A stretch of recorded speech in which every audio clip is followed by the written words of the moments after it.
Vamos a hacer una pequeña oración, hermanos, para iniciar. Bueno. Padre Santo, te damos gracias, Señor, porque tú nos convocas en tu nombre, Señor.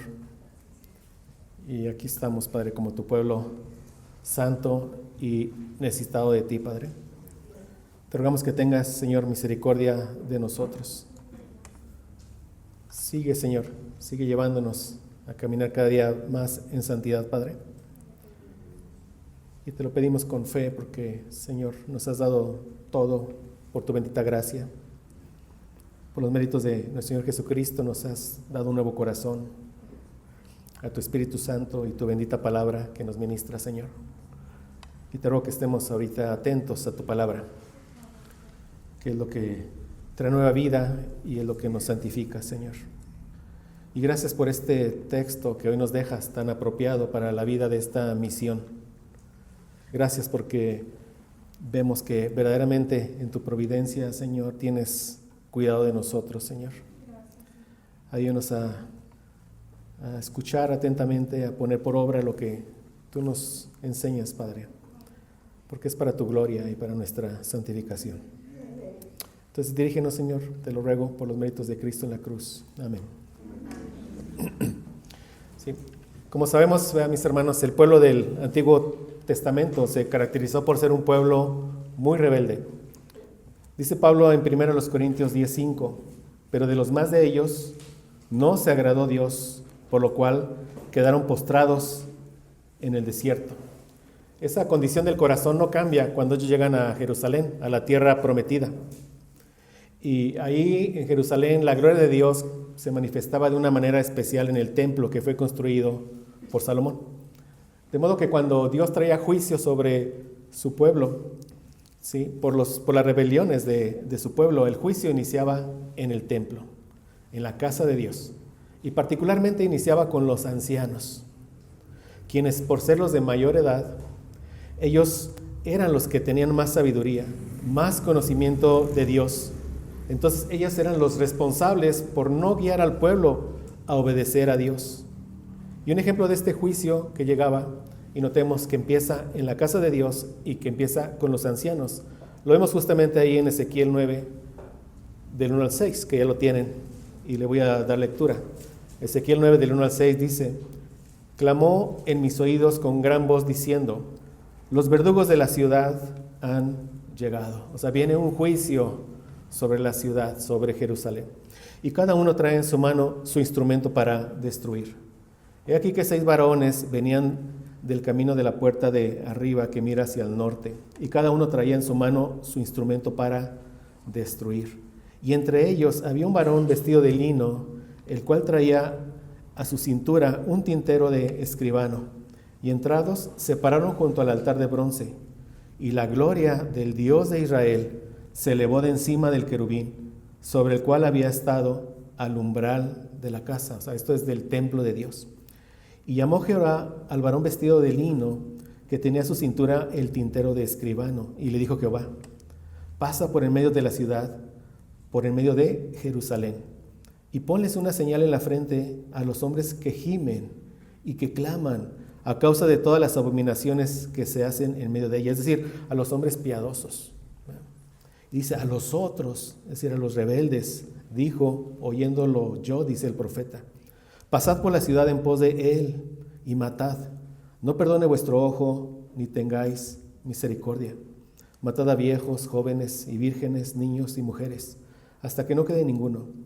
Pero a todo aquel sobre el cual hubiere señal, y la señal era sobre los habitantes que eran piadosos, que seguían a Dios, dice: no os acercaréis. Y vean lo que dice: y comenzaréis por mi santuario. Comenzaron pues desde los varones ancianos, vemos, que estaban delante del templo. Y Pedro hace uso de esta realidad para dejarnos una enseñanza con respecto al sufrimiento por causa de Cristo. Cuando dice en 1 de Pedro 4:17, vamos ahí, 1 de Pedro 4:17. Dice: porque es tiempo de que el juicio comience por la casa de Dios. Pedro menciona esto porque así es donde iniciaba el juicio en el Antiguo Testamento, en la casa de Dios. Pero ahora Pedro lo está aplicando a la iglesia, a nosotros. Le está diciendo que este juicio comenzó ya en nosotros, en la iglesia. Y dice, y si primero comienza por nosotros, ¿cuál será el fin de aquellos que no obedecen al Evangelio de Dios? Como leímos, ¿verdad? El juicio en el Antiguo Testamento por las transgresiones del pueblo iniciaba en el templo de Dios, y particularmente ¿con quiénes? Con los ancianos. Pero en el nuevo pacto con nosotros tiene un significado muy diferente. El juicio ya comenzó con la iglesia, con las piedras vivas del templo, con el verdadero templo de Dios, pero no por sus transgresiones, sino por todo lo contrario. ¿Por qué? Porque la iglesia sigue las pisadas de nuestro Señor Jesucristo. O sea, como hemos aprendido en esta epístola, los impíos van a traer burlas, difamaciones, persecución sobre nosotros, sobre la iglesia, porque caminamos en santidad, porque los impíos odian la santidad, porque ellos odian a Cristo. El mundo odia a la iglesia porque odia a Cristo. Como lo dijo el mismo Jesús en Juan 15:18, si el mundo os aborrece, sabed que a mí me ha aborrecido antes que a vosotros. Este es el juicio, ¿verdad?, al que Pedro se refiere. O sea, un juicio que no es para condenación. ¿Por qué? Porque ninguna condenación hay para los que estamos en Cristo Jesús. Él ya pagó con la condenación por nuestros pecados en la cruz. El juicio al que se refiere el apóstol Pedro es un juicio para purificación de la iglesia, para quitarle las impurezas, para embellecer a la iglesia, a la esposa de Cristo, a la reina, para hacerla cada vez más a la imagen de su Rey, de Jesucristo. Es un juicio que llega cuando Dios usa la maldad de los hombres para purificar a su pueblo. Es la voluntad de Dios eso. Es la manera en que Él nos purifica.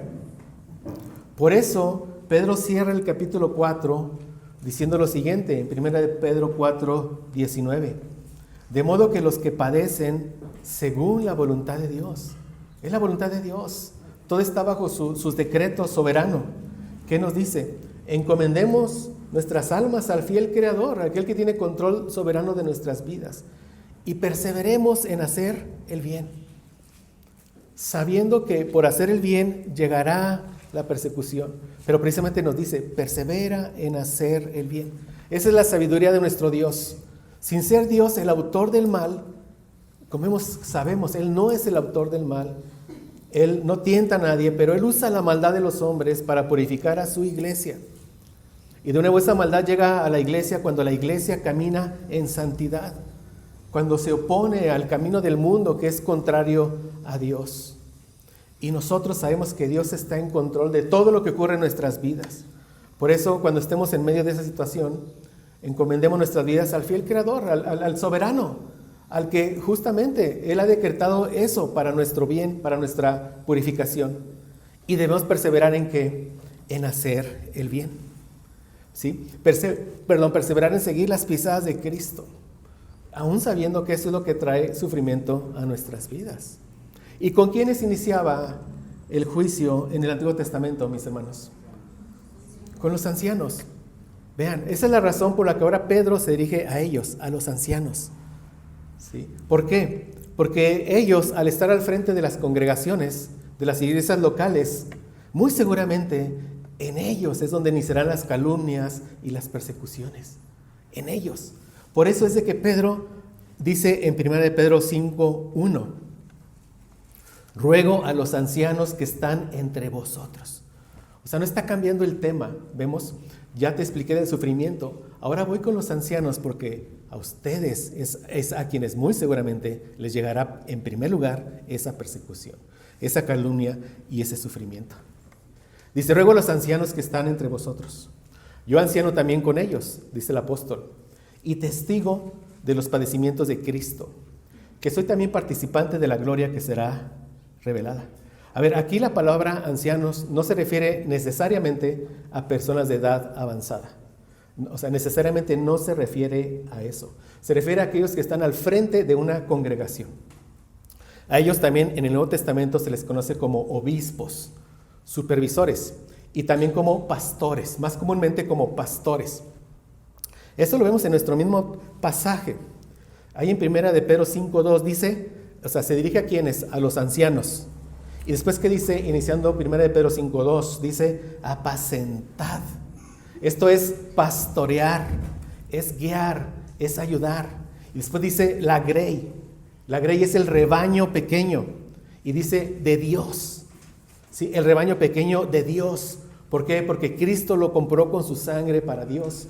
Dice que está entre vosotros.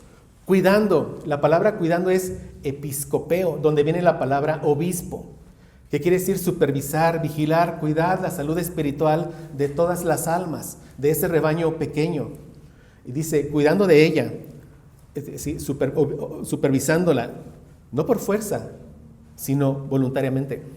Estamos viendo que el término anciano, obispo y pastor se usan para la misma persona, para aquel que dirige una iglesia, para el pastor del rebaño.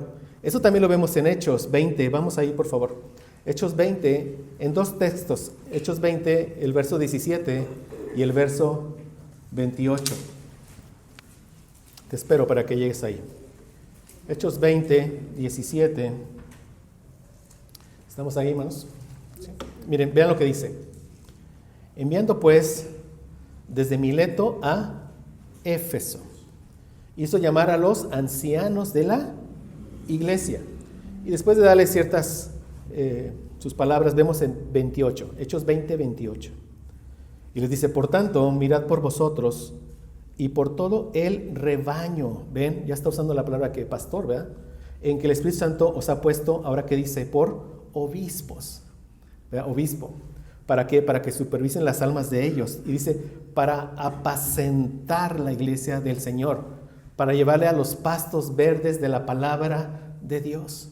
Y él cierra diciendo, la cual él, Cristo, ganó por su propia sangre. Entonces Pedro se está dirigiendo aquí a los ancianos, que son quienes, los que dirigen la iglesia. También son conocidos como obispos y mayormente conocidos como pastores. Y Pedro les va a dar 3 exhortaciones. En primer lugar, les dice que deben pastorear, alimentar el rebaño de Dios, deben llevarlo a estos pastos verdes de la palabra y que lo deben de supervisar. Deben cuidar la vida espiritual de las ovejas, aquellas que Cristo compró con su propia sangre.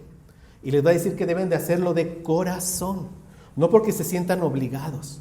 Y eso lo vemos en la primera parte de 1 de Pedro 5:2, cuando les dice, apacentad la grey de Dios que está entre vosotros, cuidando de ella, no por fuerza, sino voluntariamente. En segundo lugar, Pedro le dice a los pastores que deben estar deseosos de cumplir con su tarea y no deben de servir por lucro. Vean, esto lo vemos en la segunda parte del versículo 2 de 1 de Pedro 5:2, cuando dice, no por ganancia deshonesta, sino dice, con ánimo pronto. Y mis hermanos, una marca de los falsos maestros es la avaricia. Esto lo dice el mismo apóstol Pedro en 2 de Pedro 2. Vamos ahí, sin perder 1 de Pedro 5. Muévete por favor a 2 de Pedro 2. Y vamos a ver que una marca de aquel que es un falso maestro es justamente la avaricia. El querer aprovechar a las ovejas, a los congregantes, al rebaño. El querer enriquecerse de ellos. Es una marca de un falso maestro. Dice 2 de Pedro 2, del 1 al 3. Pero hubo también falsos profetas entre el pueblo, como habrá entre vosotros falsos maestros, que introducirán encubiertamente herejías destructoras. En estos lugares, ¿verdad?, donde se predica la prosperidad, hermanos, si ponemos atención, hay mucha herejía encubierta, mucha herejía. Y dice, aún negarán al Señor que los rescató, atrayendo sobre sí mismos destrucción repentina. Y muchos seguirán sus disoluciones, por causa de los cuales el camino de la verdad será blasfemado. Y vean ustedes, y por avaricia, ¿qué dice? Harán mercadería de vosotros, con palabras fingidas. Sobre los tales, ya de largo tiempo, la condenación no se tarda, y su perdición no se duerme. Entonces Pedro le dice a los pastores que escogidos por Dios, como veremos, a los que el Señor ha escogido, que no deben de ser avariciosos, que no deben de buscar enriquecerse a costa de las ovejas, como lo hacen los falsos maestros. En tercer lugar, Pedro les dice que en lugar de usar su autoridad para dominar sobre la iglesia, para ser como un jefe tirano, deben vivir como ejemplos de la grey. Eso lo vemos en 1 Pedro 5:3. No como teniendo señorío, o sea, no como un jefe tirano, no como pensando lo que yo digo aquí se hace, no. Aquí solo se hace lo que dice nuestro Rey Jesucristo. Y su voluntad la encontramos en la palabra. Por eso el ministro debe de exponer firmemente la palabra para que obedezcamos solo a nuestro Rey Jesucristo. Entonces dice, no como teniendo señorío sobre los que están a vuestro cuidado, vean. O sea, son las ovejas que Cristo compró con su sangre. Cristo en su voluntad levanta a un pastor y le entrega a un rebaño pequeño para que se lo cuide. Y dice, sino siendo ejemplos de la grey, de este rebaño pequeño. Y Pedro termina esta porción dando una gran motivación para estos ancianos que están al frente de las congregaciones. Esa la vemos en el versículo 4. Y les dice, cuando Jesús, el príncipe de los pastores, el pastor de pastores de la iglesia, regrese, Él será el que les va a dar una corona gloriosa que nunca se va a marchitar. Dice 1 Pedro 5:4, y cuando aparezca el príncipe de los pastores, vosotros recibiréis la corona incorruptible de gloria de Él mismo. Qué bonito título, el príncipe de los pastores. ¿Y saben qué serán todos estos, todos estos ministros con esa corona de gloria que el mismo Señor Jesucristo les entregará? Ellos van a decir, Señor, si tú me rescataste cuando yo estaba perdido, si tú me diste vida cuando yo estaba muerto en delitos y en pecados, Señor, si tú eres el que me has perseverado en santidad, si tú eres el que pusiste ese llamado en mí, si tú eres el que me has equipado, Señor, tú eres el que pusiste las buenas obras para que yo las camine de antemano. Si tú has hecho todo, ¿saben qué van a hacer con las coronas? Se las van a quitar y las van a aventar a los pies de nuestro Señor Jesucristo. Amén. Amén.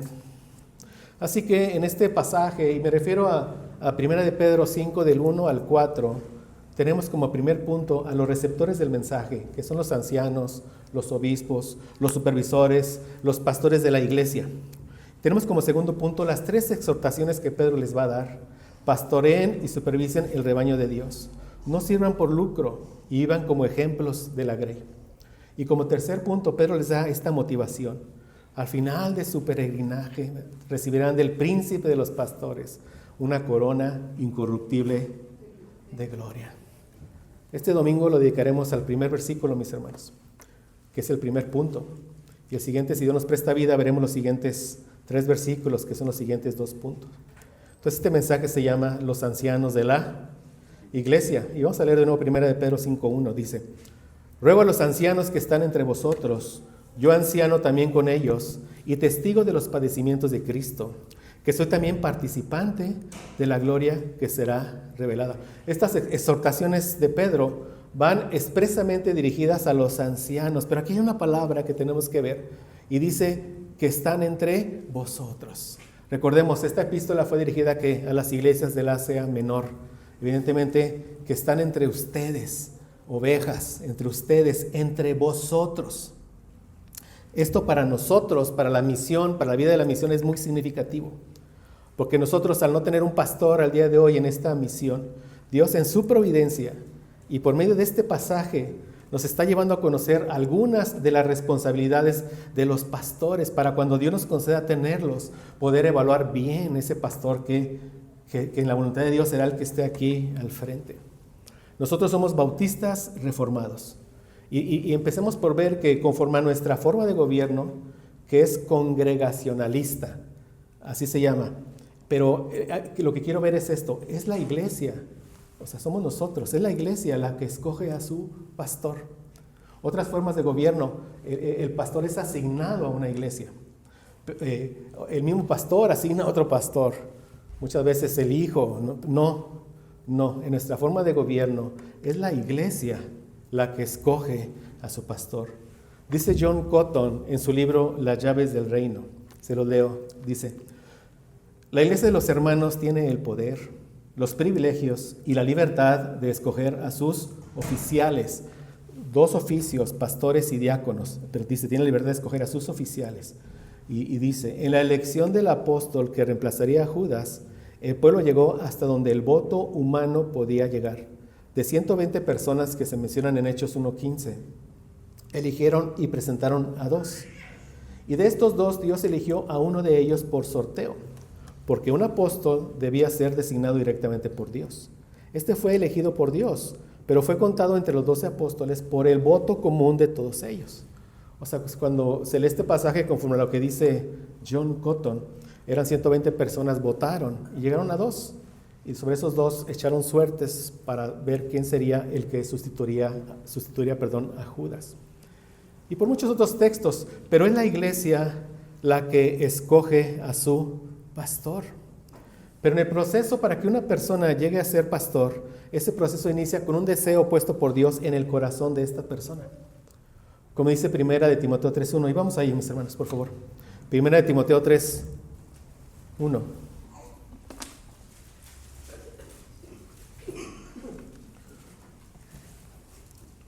Primera de Timoteo 3:1 dice, palabra fiel.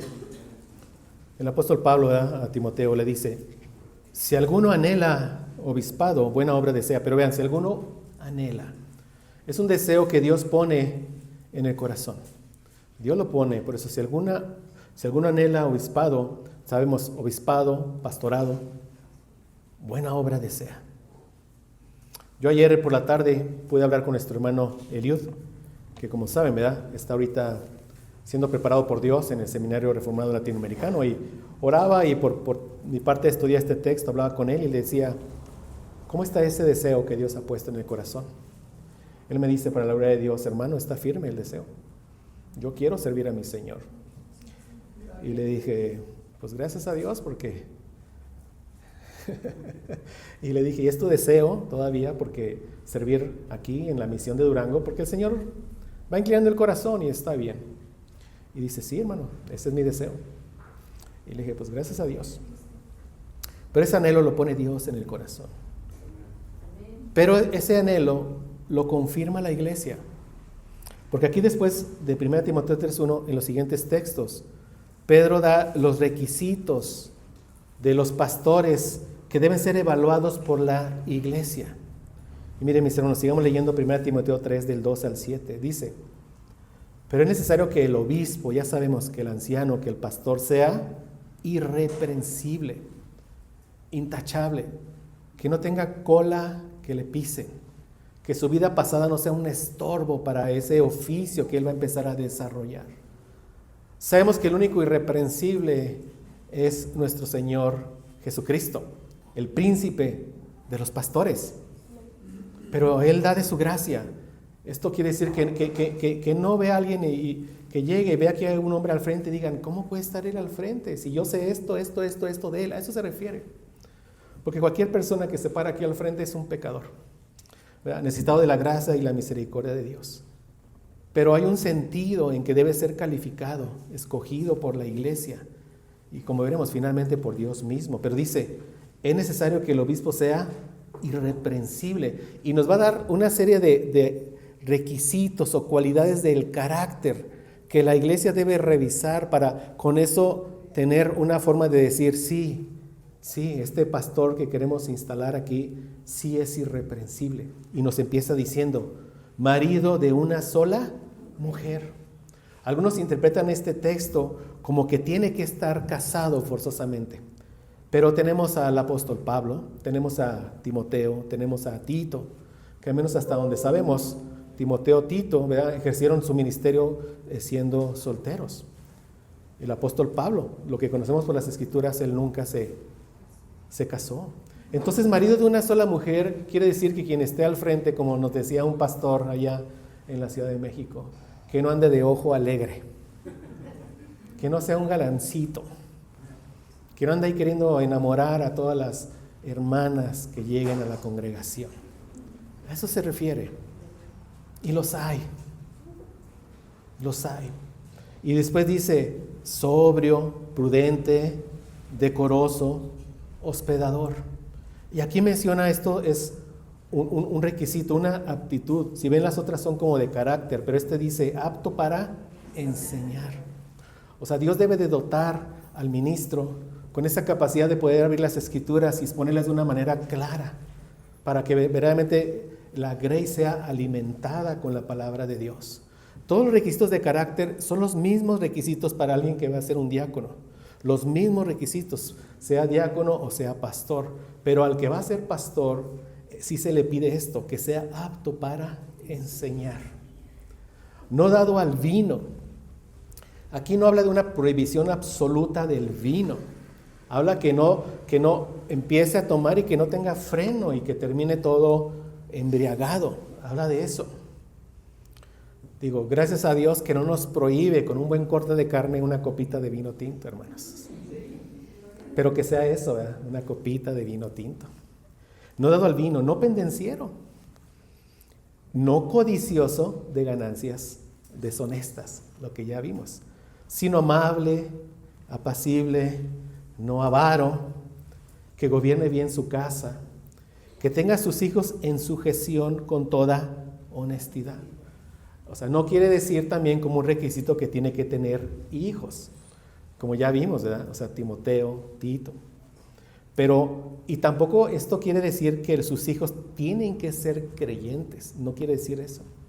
Pero que sean hijos piadosos, o sea, que sean hijos que respetan a sus padres, que le obedecen, que acompañen a sus padres a las reuniones, que de alguna manera están aquí dispuestos para servir, que tengan buen testimonio, es lo que dice aquí.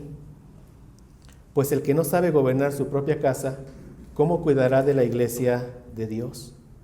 No un neófito, esto es no un recién plantado, no un recién convertido, dice. No sea que envaneciéndose, porque eso pasa. Quizás un jovencito que Dios le ha dado mucha gracia, hay un peligro que puede envanecerse. Y dice, no un neófito, no sea que envaneciéndose caiga en la condenación del diablo. Es muy interesante, hermanos. Allá en Números 8:24, no vayan, pero allá en número 24 se decía de los levitas que de 25 años o más ya entraban a ejercer su ministerio en el servicio del tabernáculo.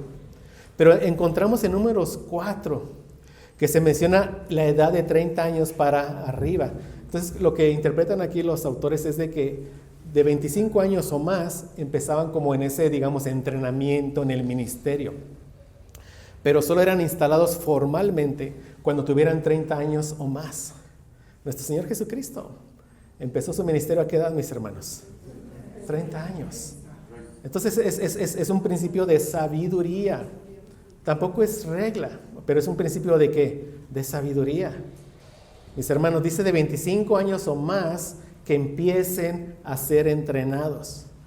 Si no estoy mal, a fin de este año Eliud cumple 26 años. ¿Verdad? Y debe ser observado por la congregación, mínimo aconsejan un par de años.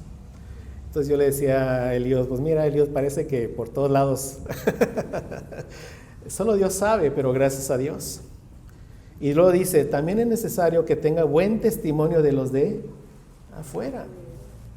O sea, que tu vida santa sea de domingo, de lunes, de martes, de miércoles, aunque sea de pizza, pero que sea santa, de jueves, de viernes, de sábado y de domingo, todos los días, en donde desenvuelvas, en todo lado. Debes que tener un buen testimonio. Ahora, hermanos, estos requisitos son para todos los que estamos en la congregación. Todos. Pero deben ser, marcados en estos varones que el Señor va a levantar. Y dice, para que no caiga en descrédito de los de afuera y en lazo del diablo. Entonces, mis hermanos, la iglesia escoge a su pastor y lo hace por mayoría de votos. Y quienes votan son los miembros. Son los miembros. Por eso, mis hermanos, como misión debemos de iniciar con una membresía. Para eso es que estamos impartiendo la confesión de fe de 1689, que ahí están las doctrinas en las que nosotros creemos. Todo viene de la palabra del Señor. O sea, todo creyente debe ser miembro de una iglesia local. Formalmente, miembro, todo creyente.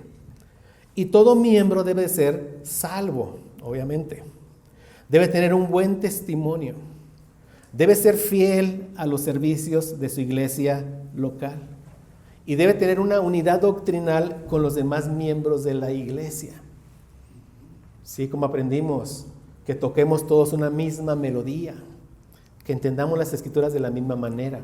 Ahora, ciertamente, no se espera que todos entendamos todas las cosas de la misma manera, digamos, toda la confesión, no. Para entender la confesión se dará un primer estudio, pero a algunas personas les tomará años. Como a mí me tomó años entender bien la confesión. Pero que no haya situaciones en las cuales causen divisiones por doctrina, ¿verdad? Que comulguemos la misma doctrina en la mayoría de las cosas. Evidentemente en las cosas fundamentales, ¿verdad? Un Dios trino, salvación solo por gracia, por medio de la fe. O sea, el cristiano crece en santidad, creemos en un juicio final y una vida eterna. Es decir, las doctrinas fundamentales tenemos que abrazarlas, pero entre más doctrinas abracemos, más unidad habrá entre nosotros. Entonces Dios es quien pone el anhelo pastoral en el corazón de un hermano. El hermano es puesto a prueba por 1 o por 2 años para que la iglesia lo conozca, para que lo evalúe, que él es de bendición, que cumple con los requisitos, etc. Después la membresía vota. Y si hay una mayoría, digamos más de un 80%, entonces este candidato es aceptado para ser pastor de la iglesia. Y es instalado por la iglesia que está, digamos, supervisando a esta misión, que en nuestro caso es la iglesia ¿de qué? De Guadalajara. El pastor Jeremías tiene que estar pendiente de todo el proceso de membresía, de todo el proceso de selección de oficiales. Él será el que vendrá, impondrá manos, instalará así la voluntad del Señor formalmente a este primer pastor. Pero todo el proceso, desde el deseo puesto en el corazón hasta la confirmación, es dirigido por el Espíritu Santo de Dios. De modo que Dios es quien en última instancia, Él escoge y Él coloca a sus pastores.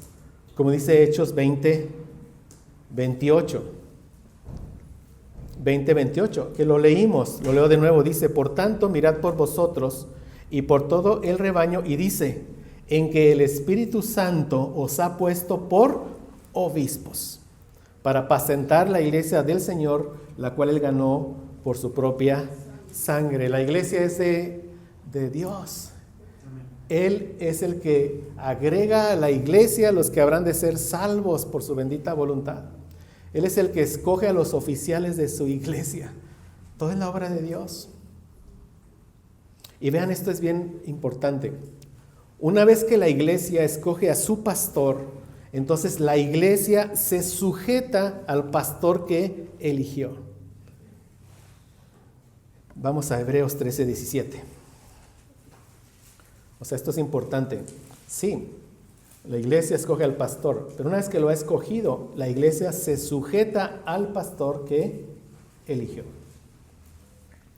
Dice Hebreos 13:17, obedeced a vuestros pastores y sujetaos a ellos, y nos da la razón, porque ellos velan por vuestras almas. Sujétate, porque Él te va a guiar a obedecer al príncipe de los pastores, que es nuestro Señor Jesucristo. Sujétate porque ellos son los que te están cuidando, tu alma, tu vida espiritual. Y vean, como quienes han de dar cuenta. Hay un peso, ¿verdad?, en el que está al frente, va a dar cuenta por todas las ovejas que Dios traiga aquí, para que lo hagan con alegría y no quejándose, porque esto no es provechoso. Mire, con respecto a esto, dice John Cotton, de nuevo, en su libro Las llaves del reino de los cielos, dice: el cuerpo de la iglesia es la esposa de Cristo. Amén.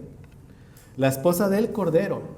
Él dice, por lo tanto, no debería la esposa gobernar a los siervos y mayordomos de la casa en lugar de ellos a ella. Vean que aquí me encantó esto. No debería la esposa gobernar a los siervos. ¿Y quiénes son los siervos? los oficiales, ancianos y diáconos. ¿Quién es la esposa? La iglesia. ¿No era la esposa gobernar a los siervos y mayordomos, en lugar de ellos a ella? Y aquí voy a dar una ilustración que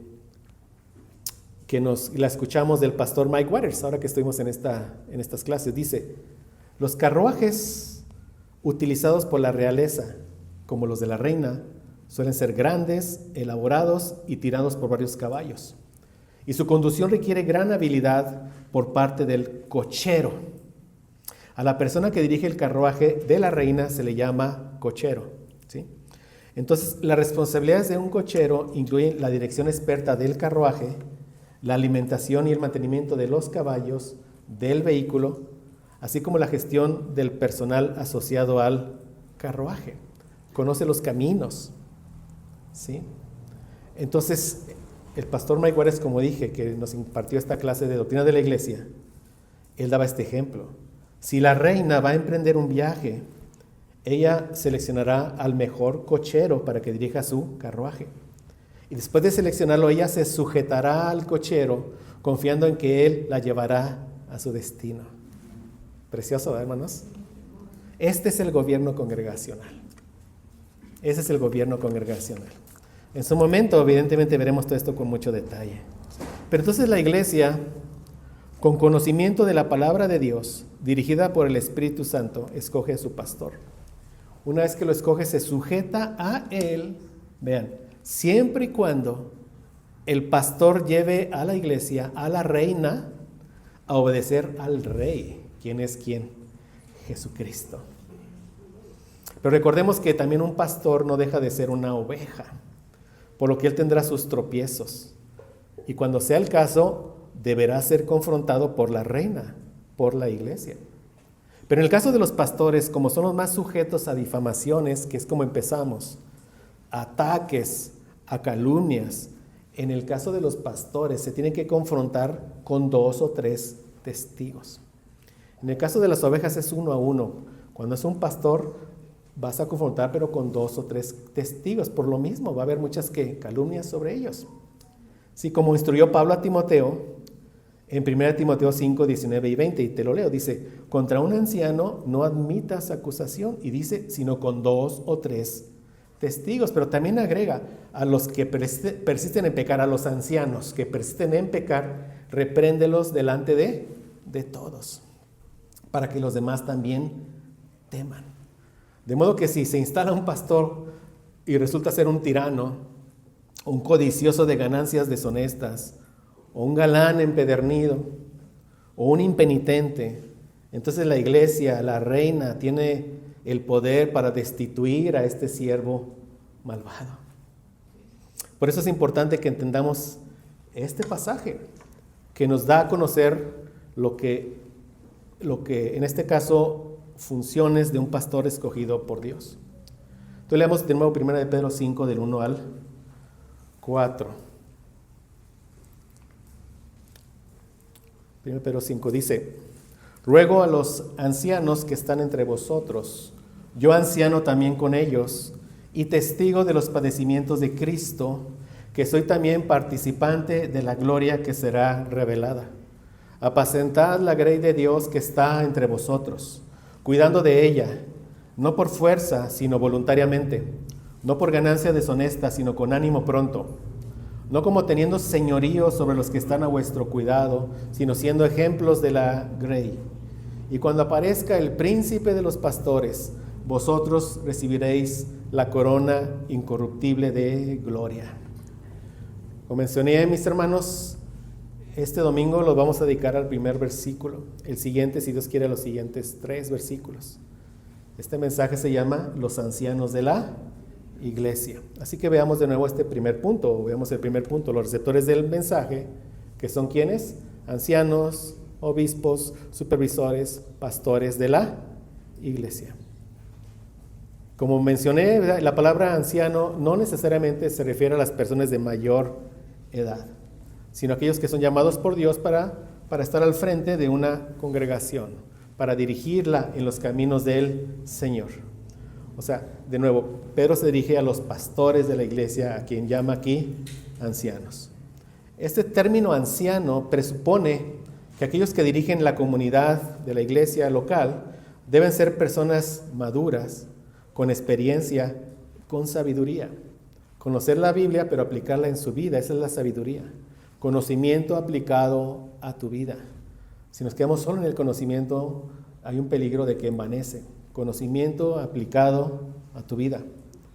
Por eso este término anciano se empezó a usar en Israel para señalar justamente a los dirigentes del pueblo. Por ejemplo, cuando Dios comisiona a Moisés para ser el libertador de Israel, le dice esto en Éxodo 3:16, te lo leo, dice, ve y reúne a los ancianos de Israel. Sí se refiere ahí a personas de edad, pero porque se supone que son las que tienen más experiencia, más santidad.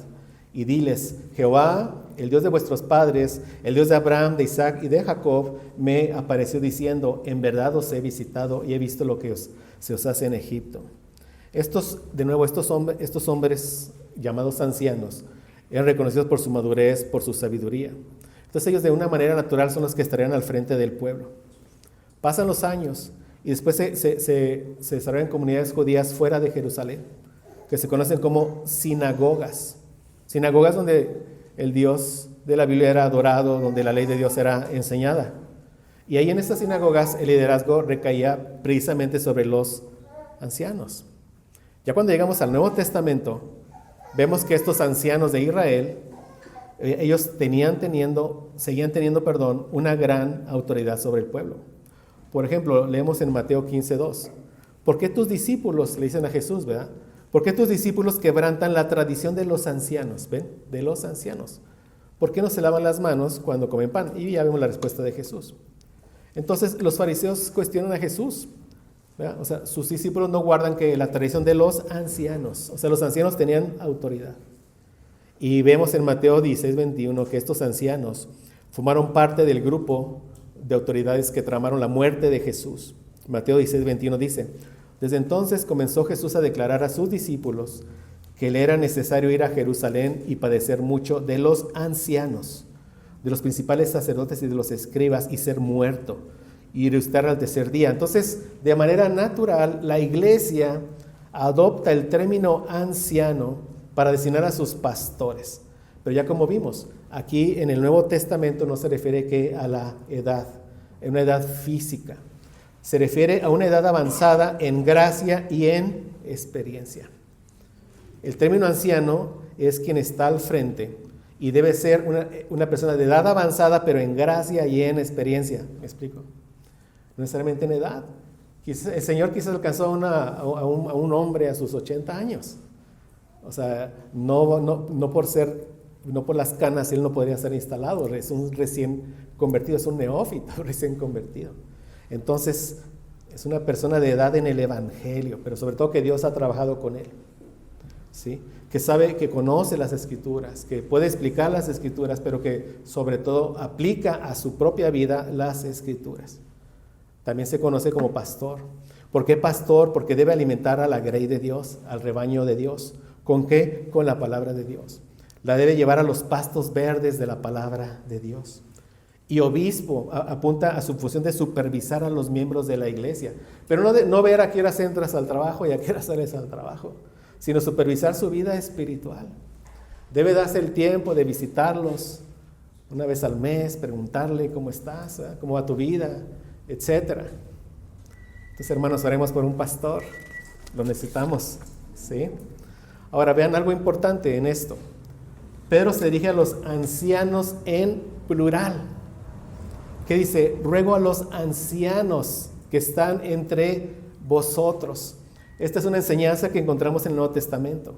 La iglesia de Cristo debe ser gobernada por una pluralidad de ancianos.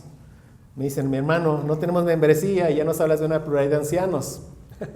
Bueno, hay muchos motivos de oración aquí y estemos orando por todo esto, ¿sí? Miren, con respecto a la pluralidad de ancianos, nuestro mismo texto de Hechos 20:17 que ya leímos, Hechos 20:17, dice Pablo que llamó a los ancianos en plural de la iglesia en singular. Dice, enviando pues desde Mileto a Éfeso, hizo llamar a los ancianos de la iglesia. Había una pluralidad de ¿qué? De ancianos. En Hechos 14:23, igual Lucas nos dice que Pablo y Bernabé, en este segundo viaje misionero, constituyeron ancianos en cada iglesia. Dice Hechos 14:23.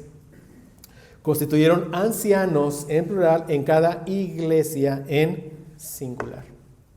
Habiendo orado con ayunos, los encomendaron al Señor en quien habían creído. Esto es lo bíblico, mis hermanos. Es lo bíblico. Que la iglesia tenga una pluralidad de pastores piadosos. Entonces tenemos muchas peticiones de oración aquí, como les comentaba, ¿verdad? Orar por esa primer membresía, orar por ese primer diácono, por ese primer pastor, después por ese segundo diácono, por ese segundo pastor. Y ahí, cuando haya membresía, diáconos, al menos 2 pastores, es cuando, si es la voluntad del Señor, ya se tendrá una iglesia plenamente constituida conforme a la palabra del Señor. Gracias a Dios, hermanos. Algo más con respecto a los ancianos, la pluralidad de ancianos. O sea, no todos tienen que tener la misma experiencia. Quizá ya esté 2 ancianos grandes maduros y se integra un anciano joven. O sea, no hay un anciano principal. Todos son ancianos, la misma autoridad.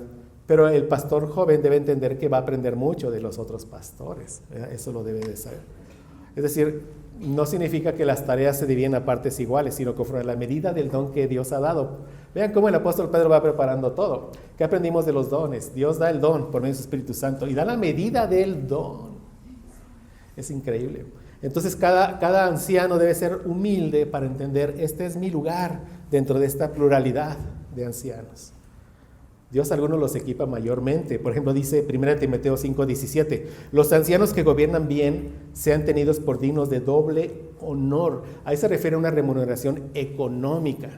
O sea, sí se dice que no sea un avaro el pastor, pero tampoco se dice que lo tengamos muriendo de hambre, mis hermanos, ¿verdad? Es digno de su salario.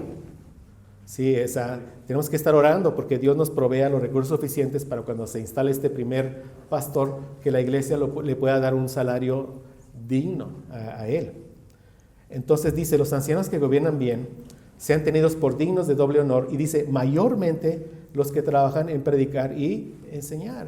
¿Y por qué ellos mayormente trabajarán en predicar y enseñar? Porque Dios les ha dado una mayor medida de este don. O sea, todo pastor tiene que tener el don de enseñanza, como ya vimos, todo pastor. Un hombre que no tenga el don de enseñanza no puede ser un pastor. Pero aquí Pablo reconoce que algunos tienen una medida del don más alta, que le fue dada por gracia. Por eso dice, mayormente a los que trabajan en predicar y en enseñar. Ahora, y si en una iglesia local hay un solo hombre llamado por Dios, pues él no tiene otra opción más que hacer solo toda la obra de Dios, esperando que el Señor provea otro pastor.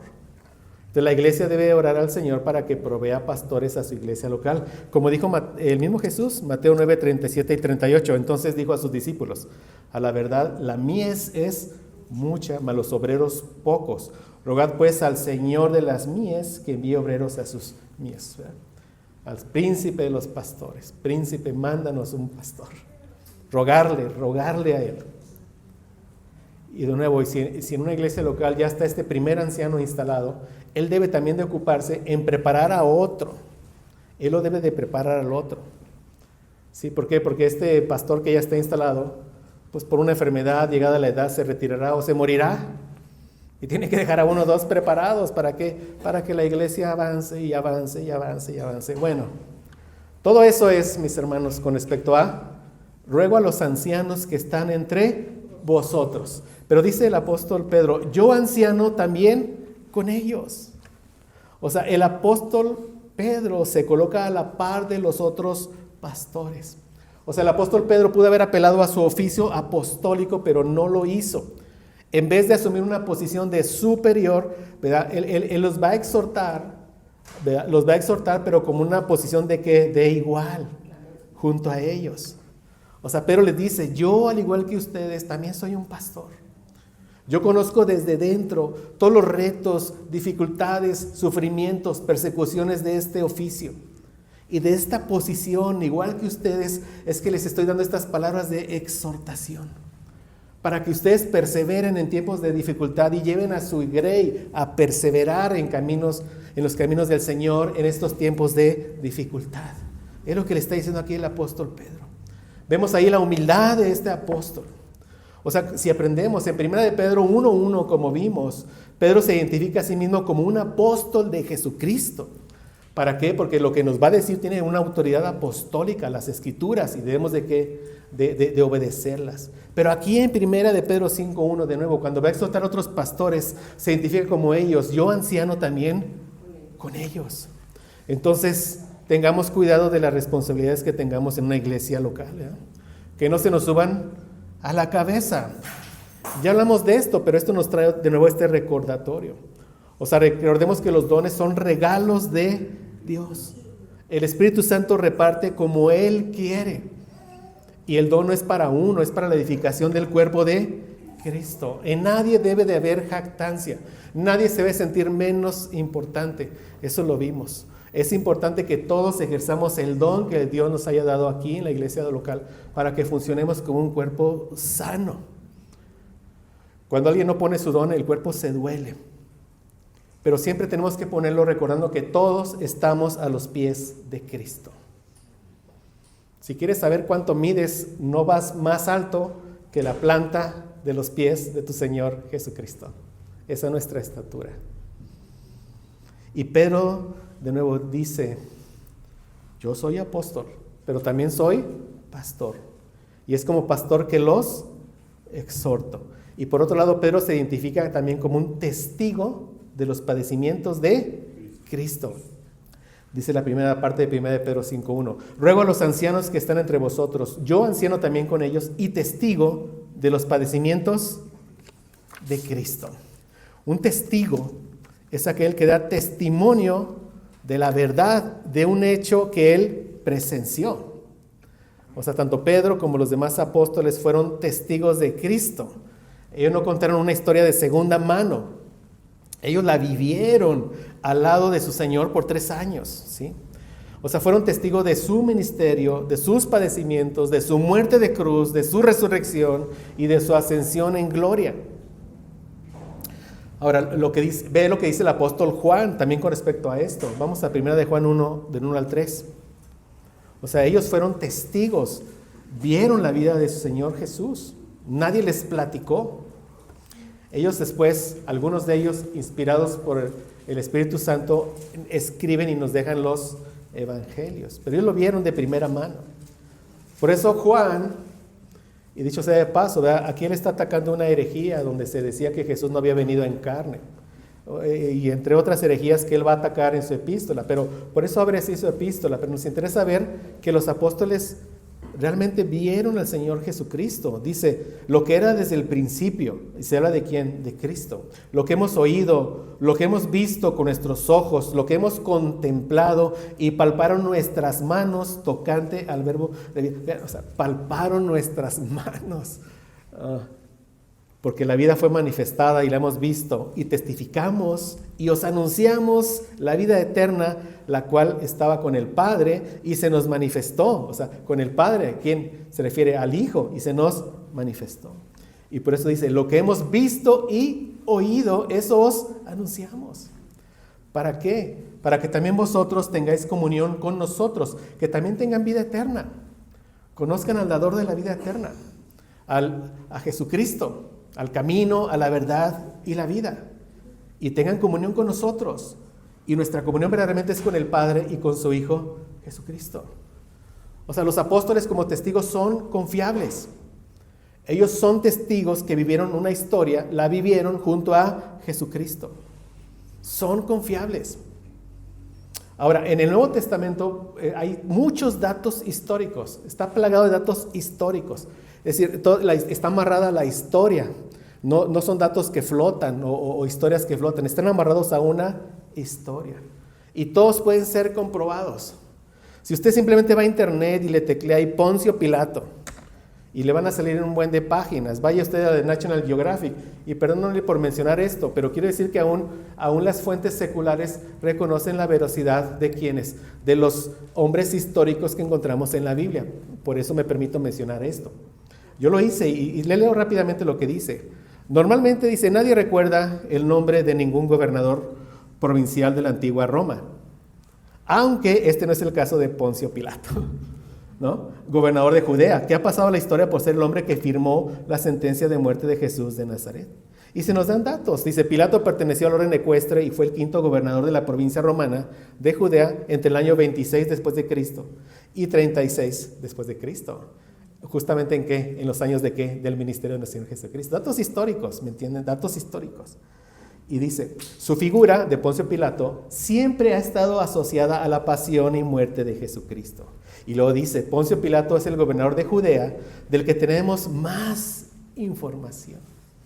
Como figura histórica, encontramos evidencia de la existencia de Pilato en algunas monedas acuñadas con su nombre, etcétera, etcétera, etcétera. Pero también al final de esta nota, él dice que un filósofo judío que es Filón de Alejandría y un historiador judío muy reconocido que es Flavio Josefo, él también da veracidad de los hechos, pero dice, pero sobre todo encontramos esto en los relatos de los 4 evangelios. Entonces, la precisión histórica de los datos del Nuevo Testamento no son cuestionables. El hombre no cree porque no quiere creer. El hombre no se entrega porque no quiere dejar su vida de perversiones. Es eso. Y sabemos, ¿verdad? Que solo va al Hijo el que el Padre lleva al Hijo, lo sabemos nosotros. Pero los hombres por sus perversiones niegan entregarse a Jesucristo. Bueno, aquí entro en otro tema. Es decir, los apóstoles que nos dejan, evidentemente, el Nuevo Testamento, todos ellos tenían, defendían la verdad. ¿Me explico? O sea, Dios aborrece la mentira. Ellos defendían la verdad. No nos iban a dejar aquí mentiras. Son sus escritos. O sea, ahorita estoy apelando al carácter de los mismos apóstoles, ¿me explico? O sea, está la historia, pero están ellos mismos. Ellos lo que dejaron es verdad. Es lo que predicaban, la verdad. Por eso dice en Juan 8:44, vosotros sois de vuestro padre el diablo. ¿A quién le dice esto? A los fariseos, los líderes religiosos. Y los deseos de vuestro padre queréis hacer. Él ha sido homicida desde el principio y no ha permanecido en la verdad porque no hay verdad en él. Cuando habla mentira, de suyo habla porque es mentiroso y padre de mentira. Entonces, los apóstoles, ¿qué nos dejaron? Verdad. ¿La verdad de quién? De Jesucristo. ¿Sí? El mismo apóstol Pablo nos exhorta. Él nos dice en Efesios 4:25, por lo cual, desechando la mentira, hablad verdad cada uno con su prójimo, porque somos miembros los unos de los otros. ¿Sí lo ven, hermanos? Ellos hablaron que verdad de Dios. Después el apóstol Pedro nos va a decir que nosotros tenemos también en 2 de Pedro 1:19 la palabra profética más segura, que es que la Biblia, a la cual hacéis bien en estar atentos como una antorcha que alumbra el lugar oscuro, hasta que el día esclarezca y el lucero de la mañana salga en vuestros corazones. Entiendo primero esto, que ninguna profecía de la Escritura es de interpretación privada, porque nunca la profecía fue traída por voluntad humana, sino que los santos hombres de Dios hablaron siendo inspirados por el Espíritu Santo. Tenemos la historia, tenemos el testimonio de los apóstoles, pero sobre todo las palabras que tenemos aquí fueron inspiradas por el mismo Espíritu Santo de Dios. Pero no dudemos, ¿verdad?, de que tenemos la verdad de Dios, que fueron testigos de Cristo. O sea, yo escuché a un predicador decir, una verdad por la que no vale la pena morir es una verdad por la que no vale la pena creer. Una verdad por la que no vale la pena morir es una verdad que no vale la pena creer. Y según la Biblia y la tradición histórica, como vimos hace un par de mensajes, todos los apóstoles, por eso digo, según la Biblia y la tradición histórica, eso es lo que ya vimos, todos los apóstoles, excepto Juan, murieron como mártires. Vean, dieron su vida, ¿por qué? Porque vieron a su Señor que resucitar. ¿Sí lo ven? O sea, murieron como mártires, por ser testigos de Cristo, por proclamar a Cristo como el camino, como la verdad, como la vida. Y aquí menciono esto de los mártires porque de manera preciosa, o sea, la palabra que se usa para testigo en el griego es martis, de donde viene la palabra mártir. ¿Sí la ven? Entonces, que esta palabra testigo implica algo más. Personas que testificaban de Cristo, sí, pero dispuestos a dar su vida por Cristo. Todo eso implica la palabra. Por eso dice, ruego a los ancianos que están entre vosotros, yo anciano también con ellos y testigo de los padecimientos de Cristo. O sea, testigo, sí, yo lo vi, pero no solo eso, yo también estoy dispuesto a dar mi vida por Cristo. Eso implica la palabra testigo. Por eso se le llama mártires a los mártires. O sea, personas que daban testimonio del Señor, ¿verdad? Testificaban de Cristo. Estaban dispuestos a pagar con su vida el testimonio que ellos daban con su propia boca. Porque Cristo es la verdad por la que vale la pena morir. Amén. Gracias a Dios. Pedro mismo, unos meses más tarde, iba a dar su vida crucificado boca abajo. Él sabía que moriría por causa de Cristo. No las circunstancias, pero él sabía que iba a morir por causa de Cristo, porque el Señor mismo se lo había dicho. Se lo dijo en Juan 21, 18, 19. Le dijo a Pedro, de cierto te digo, cuando eras más joven te ceñías e ibas a donde querías, mas cuando ya seas viejo, extenderás tus manos, te ceñirá otro y te llevará a donde no quieras. Esto dijo dando a entender con qué muerte había de glorificar a Dios, y dicho esto añadió, sígueme. Oh, gracias a Dios, ¿verdad? Dijo, tú por mi causa vas a morir, sígueme. Y Pedro le siguió. El apóstol Pedro murió como un mártir, pero ya entendamos qué implica estar dispuesto a testificar de Cristo, aunque eso le llevara a la vida. Y sabemos, según la tradición histórica, cuando lo van a crucificar, Pedro pide que no le crucifiquen como normalmente se crucificaba a todos. Él pidió ser crucificado ¿de qué? De cabeza, porque no se consideró como digno de morir la misma muerte que su Señor Jesucristo. Pedro dio testimonio de su fe, no de boca. Él estuvo dispuesto a dar su vida por el Señor. Entonces aquí le está dando un mensaje a los ancianos. Testifiquen de Cristo y estén dispuestos a dar su vida por Cristo. Gracias a Dios. Y Pedro tenía la gloriosa seguridad de que él al morir se reuniría con su Señor, con aquel que había entregado su vida por él. Por eso dice al final del versículo 1, leo completamente el verso, pero poniendo atención en el final, dice, ruego a los ancianos que están entre vosotros, yo anciano también con ellos, y testigo de los padecimientos de Cristo, que soy también participante de la gloria que será revelada. Hemos aprendido, para nadie será fácil hacer la obra de Dios en un mundo caído, en un mundo que aborrece a Dios. Pero lo que nos va a sostener, perseverar en santidad, es tener la seguridad de que estamos siguiendo el camino de nuestro Señor Jesucristo. Sus mismas pisadas. Él caminó en santidad, sufrió, murió, resucitó y está ¿qué? En la gloria. Y lo he dicho una y otra vez a lo largo de estos mensajes, pero nosotros tenemos que caminar en santidad. Llegará el sufrimiento, sí, quizás la muerte, sí, pero ¿qué nos espera? La gloria con nuestro Señor Jesucristo.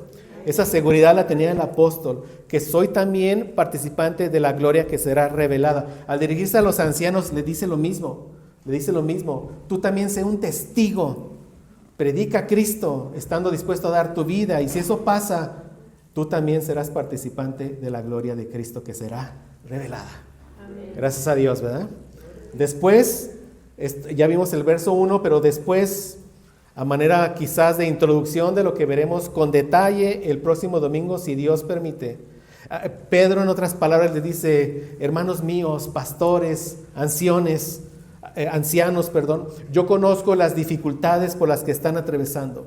Sé que el sufrimiento llegará a nosotros por proclamar a Cristo, pero perseveren en hacer el bien. Sigan alimentando a la grey de Dios. Síguenla llevando a los pastos frescos de la palabra de Dios. Cuiden la vida espiritual de ellos con buen ánimo. No se enriquezcan a costa de ellos como lo hacen los falsos maestros. No sean codiciosos. No se pongan como por encima de ellos como jefes tiranos. Sean ejemplos de la grey, porque Cristo los compró con su propia sangre. Y Pedro va a cerrar esta porción, versículo 4, diciéndoles, cuando aparezca el príncipe de los pastores, nuestro glorioso Señor Jesucristo, vosotros recibiréis la corona incorruptible de gloria. Amén. Padre, gracias por tu palabra, Señor. Señor, no cabe duda que tú eres el príncipe de los pastores, el buen pastor del que se habla en el Salmo 23, el que lleva nuestras almas a pastar en estos pastos frescos. Y no solo eso, cuidas de tu grey, pero también cuidas de esos pastores que tú levantarás para tu grey. Te ruego, Señor, te oro por otras iglesias ya levantadas en Durango, quizás otras misiones, Señor. Señor, dales la bendición, Señor, de que tengan un pastor conforme a tu palabra. Sabemos también, Señor, no ignoramos que tú levantas a falsos maestros como un juicio para todos aquellos que tienen comezón de oído. Un juicio para que todos aquellos que quieren escuchar lo que ellos quieren escuchar. Yo te ruego por aquellas iglesias verdaderas, Señor, aquellos varones que tú has levantado, Señor. Ten misericordia de ellos. Mueve a sus iglesias que les den el sustento correcto, Señor, para que ellos perseveren en la oración y en la palabra, como dice tu palabra. Y te rogamos, Señor, te seguimos rogando que aquí en esta misión, Señor, tú levantes a un pastor conforme a tu palabra, Padre. Y que podamos después sujetarnos a ese pastor con confianza de que nos guiará a obedecer a nuestro Rey Jesucristo. Ten misericordia de nosotros, Señor. Te seguimos rogando que hagas de esta misión una iglesia debidamente formada, miembros, diáconos, pastores, Señor, en nuestra oración. Y gracias porque hasta el día de hoy, hasta aquí nos has perseverado, Padre.